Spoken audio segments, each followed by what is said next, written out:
We've all read the books. You've got the boot on the face dystopia of George Orwell, and then you have the pleasure-drugged society of Aldous Huxley. And we tend to think we know those two nightmare scenarios for our future. But what if the real story, the one we're actually living in, is some kind of chilling fusion of both?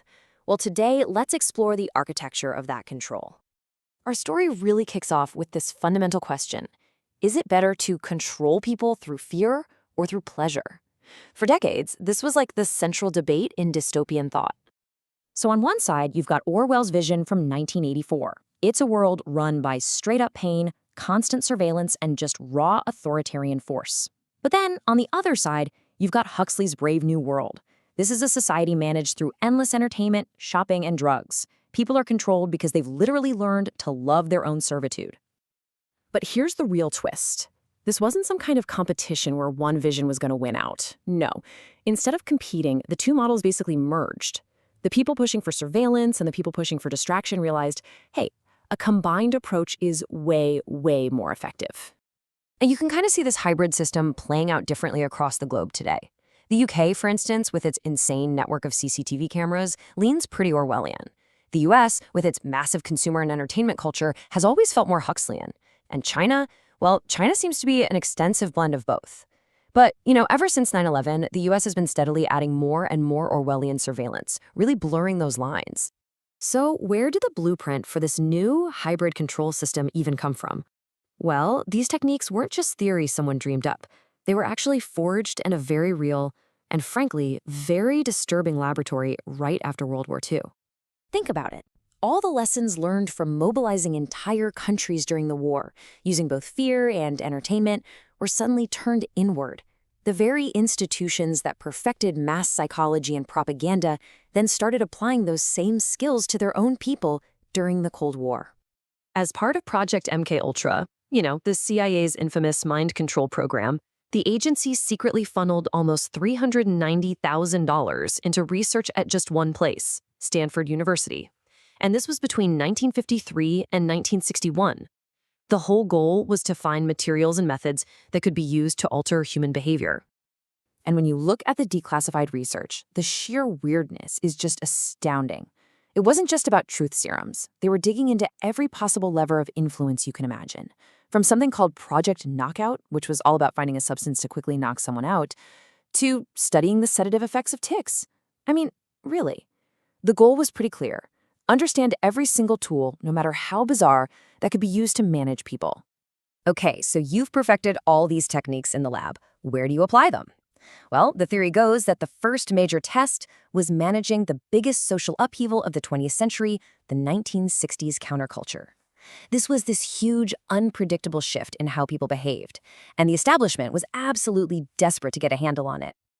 Now, the idea here is, it's pretty chilling.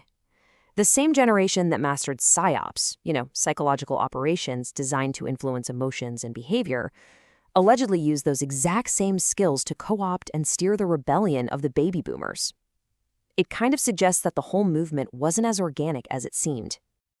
And what's really surprising is that one of the loudest warnings came not from a politician or some academic, but from a guy right in the heart of the scene, the musician Frank Zappa. See, Zappa had this totally unique perspective. His dad actually worked in the military-industrial complex in chemical warfare and defense, and this background gave him an insider's view. He could see that the counterculture wasn't just some spontaneous rebellion. It was, at least in part, a response to deliberate instigation. He could see the strings being pulled. So here's the key takeaway. You don't actually have to crush a rebellion if you can just manage it. If you can channel all that generational energy into controlled outlets like music, fashion, or drug culture, you dilute its potential. You stop it from ever becoming a real threat to the existing power structure. This brings us to the much bigger picture. Because this isn't just about specific historical events. It's about the underlying political and economic system that requires these kinds of control. And for that, we're going to turn to the work of Noam Chomsky.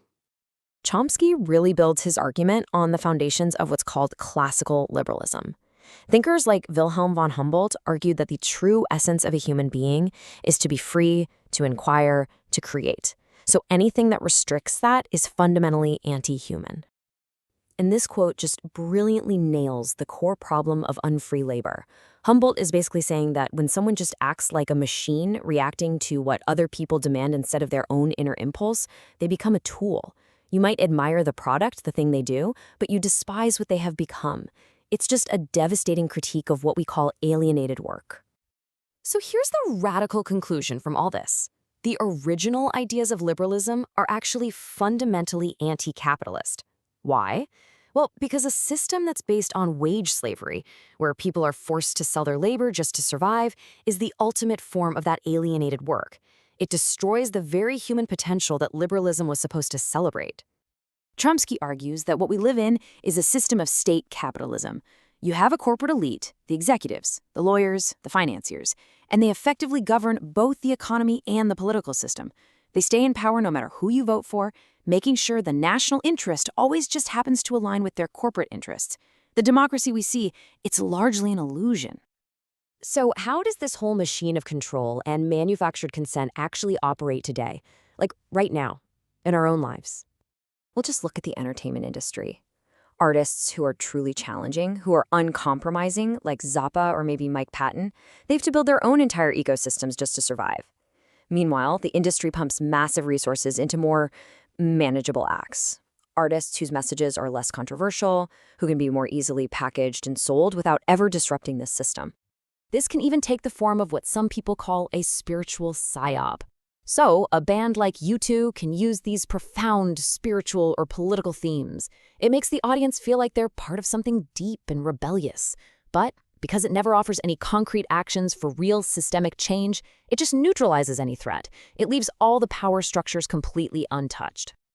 And this, right here, is the ultimate goal. The most effective control isn't a boot on the face. It's a system where we believe we are acting completely freely. As C.S. Lewis kind of suggested in the Screwtape Letters, the greatest deception is to make people believe that no deliberate manipulation is happening at all. Which brings us to a final and kind of provocative thought. We've all been conditioned to consent, right? To click agree on terms of service we never ever read, to hand over our data for a little bit of convenience. In our desire for distraction and for ease, how much of this architecture of control are we willingly helping to build ourselves every single day?